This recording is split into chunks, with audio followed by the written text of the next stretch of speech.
বাংলাদেশের যেদিকে তাকায় শুধু আগুন আর আগুন, সব দিকে শুধু দুর্ঘটনা। অনেকে বলতেছেন এটা পরিকল্পিতভাবে হতে পারে।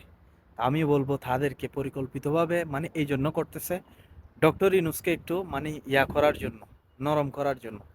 এখানে যদি এই সমস্ত কাজগুলো যদি পরিকল্পিতভাবে করা হয়, তাহলে ডক্টর ইউনূসের একটা চুলও কেউ ছিঁড়তে পারবে না। কারণ এই টাকাগুলো নষ্ট হচ্ছে জনগণের।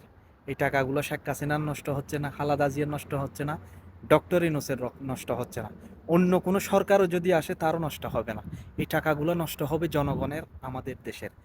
যদি কেউ এই নাশকতার সাথে যদি কোনো রাজনৈতিক দল জড়িত থাকেন, আমি তাদেরকে উদ্দেশ্য করে বলবো, দেশের সাথে যদি দলকে বেশি ভালোবাসেন তাহলে আপনারা প্রকৃত কখনো মানুষ না, আপনারা অমানুষে পরিণত হয়ে গেছেন। যদি এই কাজগুলো পরিকল্পিতভাবে হয়, আমি এখানে যদি শব্দ ইউজ করছি। এরপরও দর্শক আপনাদের মতামত থাকতে পারে, কমেন্ট বক্সে জানিয়ে যাবেন, ভিডিওটা সর্বোচ্চ শেয়ার করে দেবেন। ধন্যবাদ।